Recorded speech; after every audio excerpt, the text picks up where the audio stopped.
बेटा बात कर रहे हैं मेटल एंड नॉन मेटल की फिजिकल प्रॉपर्टीज के बारे में, ठीक है। ऑल्दो आप लोगों ने 9th क्लास में ये सब पढ़ा हुआ है, फिर भी एक बार रिपीट करना बनता है, ठीक है। बहुत रेयर केसेज है इन सब के आने के, लेकिन जिसके बारे में हम डिटेल स्टडी करने वाले हैं उसके बारे में थोड़ा सा तो हमें पता होना चाहिए, कैसा दिखता है, कैसा होता है, क्या क्या उसकी फिजिकल प्रॉपर्टीज होती है। पहली प्रॉपर्टी है मेलेबिलिटी। मेलेबिलिटी मतलब कि अगर मैं उसको मारता जाऊँ तो वो एक पतली सी थिन शीट में बन जाएगा, ठीक है। इसका सबसे बेस्ट एग्जांपल होता है गोल्ड सिल्वर, ठीक है, क्योंकि वो सबसे ज़्यादा मेलेबल होती है। आई बात समझ। अगला आता है डक्टिलिटी। डक्टिलिटी के अंदर क्या होता है, हम मेटल को जब स्ट्रेच करते हैं वो वायर्स में, थिन वायर्स में कन्वर्ट हो जाता है। इसका बेस्ट एग्जांपल क्या है, सिल्वर एंड गोल्ड, ठीक है। अच्छा जी, उसके बाद आता है good conductor of electricity and heat. Metal जो होता है is a very good conductor. Conductor का मतलब कौन होता है, वो बस कहता है जो सिक्के से बस बजाता है, नहीं वो नहीं। जो टिकट काटता है सर, नहीं वो भी नहीं। जो कंडक्ट करवाता है, नहीं, समझ बात को, काइंड ऑफ कह सकता है but not like that. Conductivity का मतलब क्या होता है, मान लो यहाँ से कोई चीज आई, मैंने अपने अंदर से उसको कंडक्ट करवा दिया, उधर भेज दिया, मतलब पास ऑन करवा देना। मान लेता हूँ मैं मेटल हूँ, ठीक है। अगर कोई मेरे यहाँ पे इलेक्ट्रिसिटी देता है और दूसरे हाथ से लेता है तो क्या ट्रांसफर हो जाएगी electricity? Answer is yes. What does it mean? I am a good conductor, ठीक है सर। लेकिन मेरे में तो मेटल है नहीं, मैं मेटल से बना हूँ नहीं। मेरे बॉडी के अंदर जो कह सकते हैं ब्लड है, उसके अंदर अच्छी क्वांटिटी में मेटल्स हैं, ठीक है, क्योंकि पूरे का पूरा ब्लड जो है वो आयरन से बना हुआ है। अगर आपको पता हो तो वो रेड ब्लड सेल्स जो होते हैं वो रेड ही इसलिए होते हैं because they contain iron oxide, ठीक है जी। इसलिए मेरे अंदर से इलेक्ट्रिसिटी कंडक्ट होती है। लेकिन अगर हम मेटल की बात करें तो मेटल के अंदर भी इलेक्ट्रिसिटी इसीलिए कंडक्ट होती है क्योंकि अगर मैं इधर से उसको इलेक्ट्रिसिटी की वायर देता हूँ और दूसरी साइड से निकालता हूँ तो वो अच्छे से कंडक्ट कर देता है। अब बात आती है हीट की। एग्जाम्पल के लिए ये जो डंडा है इसको मान लेते हैं हम आयरन की रॉड है, ठीक है। अब आयरन की जो रॉड है अगर मैं यहाँ पे गर्म करूँगा तो यहाँ वाला पार्ट जो गर्म हो जाएगा। आपके घर में जितने भी फ्राई पैन्स होते हैं, ठीक है, जिसके अंदर आप माइक्रोनी या जो भी आप बनाते हो मुझे नहीं पता, मान लो उसका हैंडल जो है वो प्लास्टिक का नहीं है, टूटा हुआ है, आप फिर उसको कैसे उठाओगे? कपड़े से ना, बिना कपड़े के उठा लो, क्या दिक्कत है? हमने उसको थोड़ा गर्म किया, गर्म तो उसके नीचे किया था ना, तो ऊपर नीचे सब जगह वो यूटेंसिल जो होता है वो गर्म हो जाता है। वाई सो? क्योंकि वो किससे बना है? मेटल से। और मेटल क्या है, अगर मैं इधर गर्म करूँ तो इधर तक उसकी हीट पहुँच जाएगी। ये नहीं है कि इधर गर्म किया तो ये जल के खत्म हो जाएगा।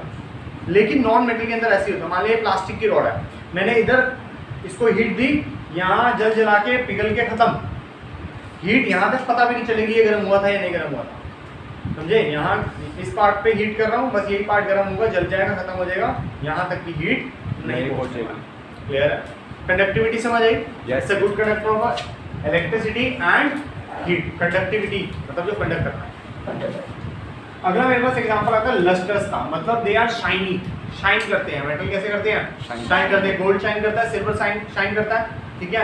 और भी जैसे आपके जो आयरन है वो भी शाइन करता है। Stainless steel which is a kind of iron, iron का स्टेनलेस स्टील जो होता है वो आयरन का एक एलॉय होता है, बताओ अगर आपको, उसके अंदर कार्बन मिक्स करते हैं एंड बिकम, ठीक है, सिल्वर नहीं, स्टील, सिल्वर नहीं मतलब। अच्छा, तो सारे के सारे जो मेटल्स होते हैं दे आर शाइनी, शाइन होती है उनके अंदर।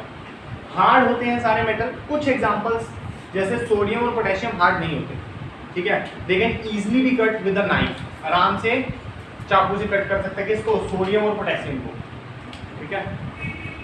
मैक्सिमम जो मेटल्स होते हैं दे आर स्ट्रॉन्ग, लेकिन सोडियम और पोटेशियम स्ट्रॉन्ग नहीं होते, ठीक है। आपने देखा होगा हमारे घर बनते हैं उसके अंदर मेटल डलता है, यहाँ तक कि सीमेंट के अंदर भी बहुत सारे मेटल है, ठीक है। और मान लीजिए जो पुल बनते हैं, जो फ्लाईओवर्स बनते हैं, उसके अंदर मेटल डलता है, भर भर के डलता है।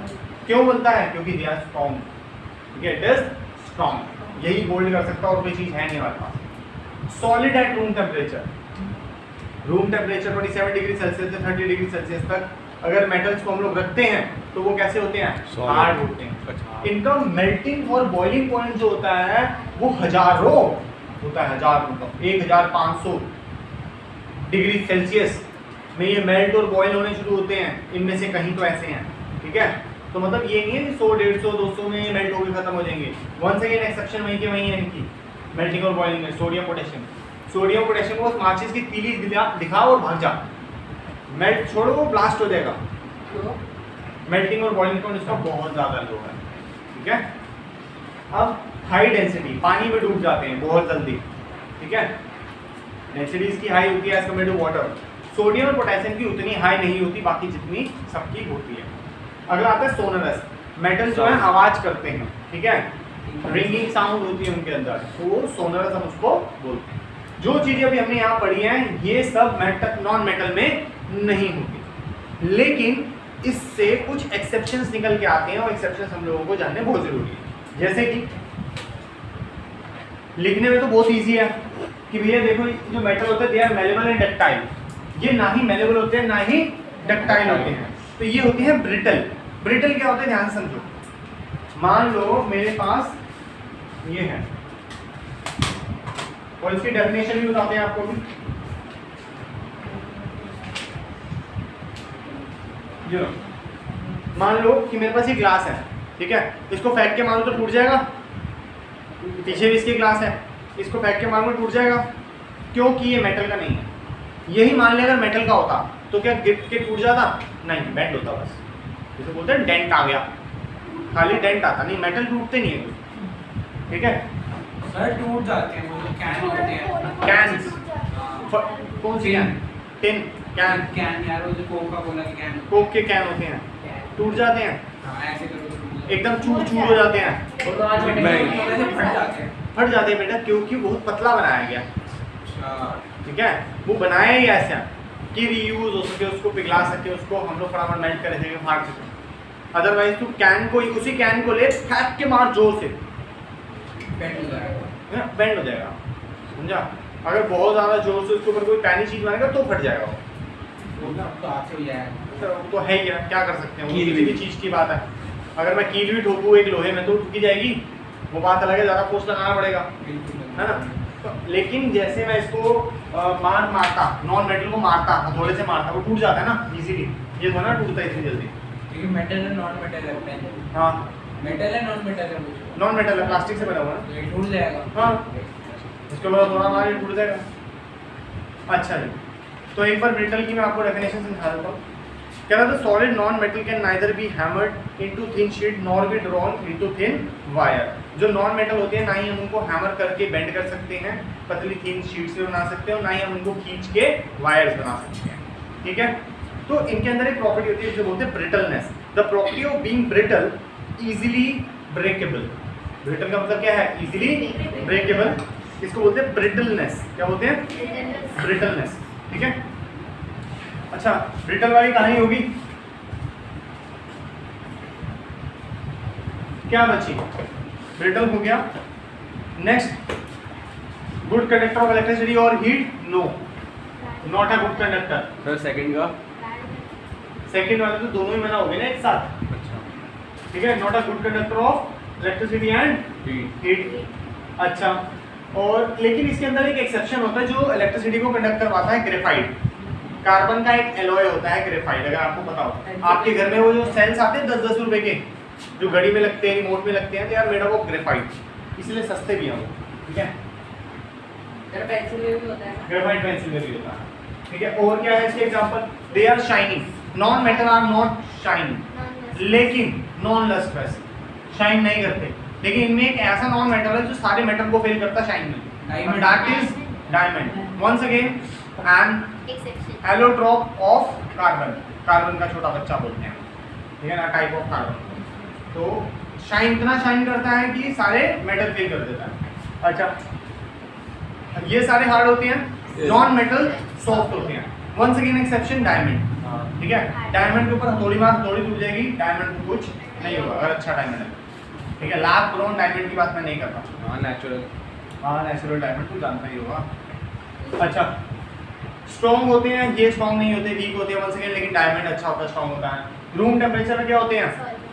सॉलिड होते हैं, लेकिन ये सारे क्या हो सकते हैं? लिक्विड या गैस हो सकते हैं, ठीक है। डायमंड और ग्रेफाइट का, ठीक है, दोनों ही सॉलिड होते हैं।